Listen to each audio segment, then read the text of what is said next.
look into the Torah over here.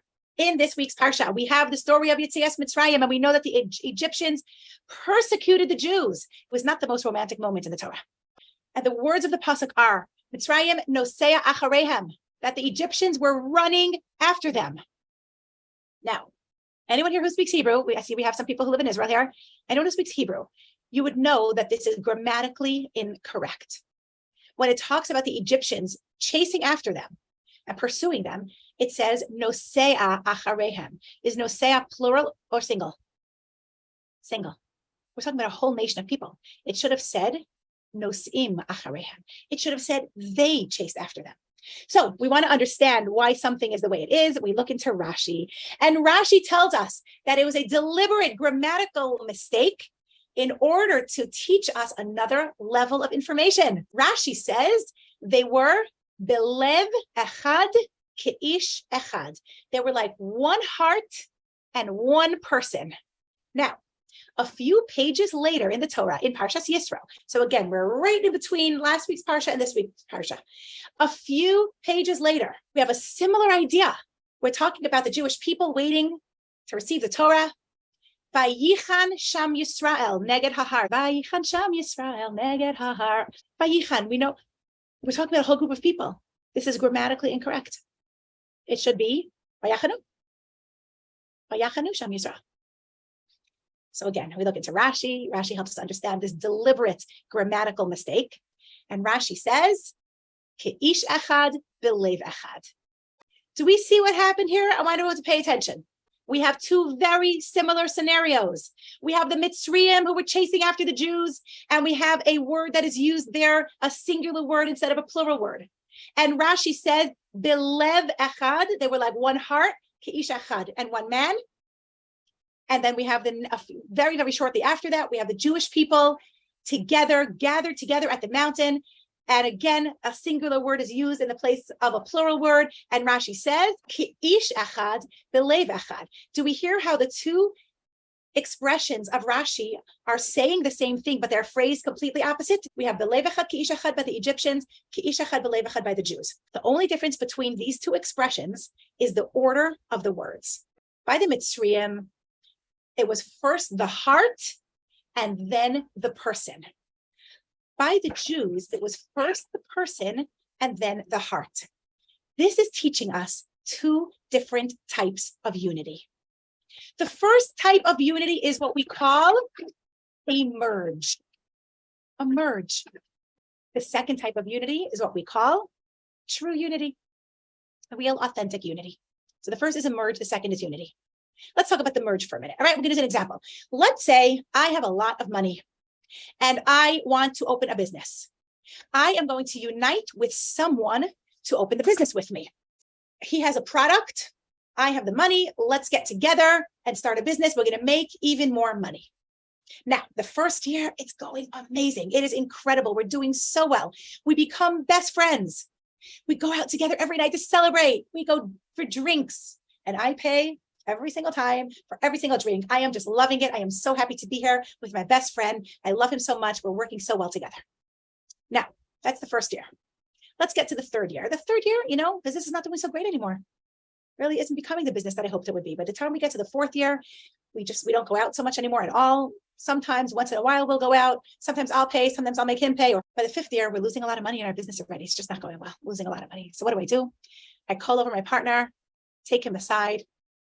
I say, listen, you're a good guy, but whatever is left of our business, let's just split it 50-50. Let's say goodbye, agree to never see each other again.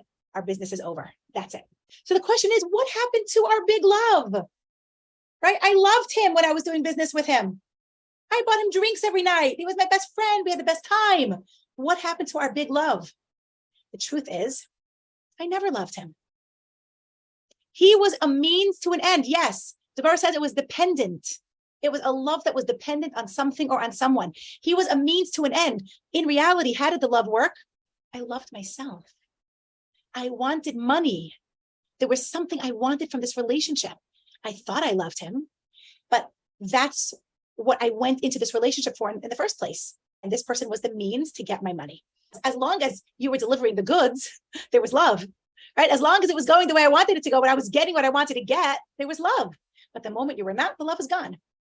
That's what we call a merge. Now, in business, this is fine. This happens all the time. Business partners, they open up something together, they try to make it work, it doesn't work out, goodbye, never see each other again. People don't like doing business with family or close friends. You could end up ruining your relationship if it doesn't work out. But fine, that's what business is, right? They both went in for the money. The problem is, in real life and marriage, many people are like that too. Many people go into a marriage only with self-interest. What's in it for me? What can I get from this? What can I get from the person? And this is a big problem because the Mishnah tells us, Kol ha'ava hataluya badavar, all love that is dependent on something, any love that is based on something that I want, a selfish interest. Now, the Mishnah doesn't say that it's bad. It doesn't tell us that it's bad. Not a Russia for doing this. But the Mishnah tells us it's risky. It's risky to have a love for someone that's dependent on something. Because the moment the thing is gone, the love is gone too.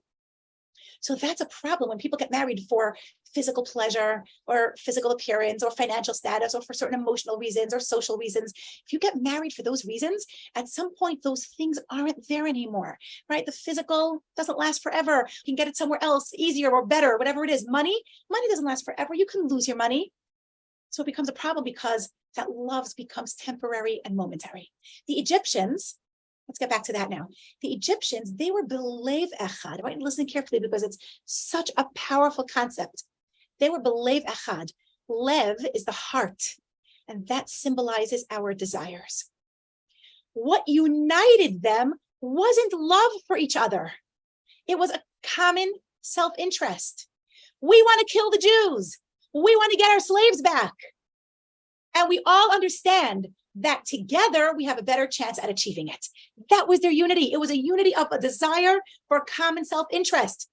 Oh, I want to kill the Jews. You want to kill the Jews? Let's unite together. We're stronger together. Had a better chance of accomplishing it together. Therefore, they united. So that's why we came together. But in essence, we don't love each other. We just have a sheer common interest. So aside from the fact that this love becomes temporary, it's also a problem because sometimes this kind of relationship, if it's a relationship that is built from a selfish desire, you start off because it was self-interest. I'm going into this relationship from self-desire, from a selfish reason. Then it could transfer over to something else, by the way. After a while, you can still be in this relationship because of the children. That keeps them together. Nonetheless, these people remain alone forever. People remain lonely forever. If you have never really loved another person, if you have never really loved someone else, if everything you always did, if all of your love was always just about you, then you have never loved and you have never been loved. And you have never been in a relationship of true unity with another person. If your relationships were always about self-interest, if it was always because you loved yourself and therefore you loved what that other person gave you, that wasn't real love. And then you have never really loved and you have never really been loved. How sad is that? Right? Because all of your relationships were about your own self-interest. That was Mitzrayim. That was Egypt. They're united because they have the same goal. It's a temporary unity. It's a fake unity. They're not a team chasing after the desires of their heart. That was self-love. I don't really love you. Now let's take this back to understand in a human relationship. I don't really love you. You're only a means to an end. This is what we call egotistical love. So the two different loves that we're referring to now, the two different unities that we're referring to now, there's an egotistical love and there's an altruistic love. The Egyptians were an egotistical love. The Jews were an altruistic love. In marriage, sometimes people exchange one selfish desire for another. As I mentioned before, we start off one way, we end off for another reason. But at the end of the day, as long as it's only what you get from this relationship, you never really love anyone. With the Jewish people, why was this an altruistic love? Again, with the Egyptians, it was about their own self-desires. With the Jews, when Klal Yisrael, their subservience to Hashem became such that their personal egos were diminished, so they were able to really truly unite with another person. It wasn't about what I want. It wasn't about what you want. In that moment, it was about what does Hashem want? What does Hashem want? It was something that was so much bigger than their own needs and than their own desires. And that's what created the true unity that they had. That love is altruistic. I don't love what you give me. I love who you are. These are the key words. I don't love what you give me. I love who you are. That's altruistic love. That's the Jewish concept of love. It's essential. Love that's not dependent on anything. If you love who you are, that's not going to change. Okay, it's about loving the person truly and deeply. So that's ki ish echad v'lev echad.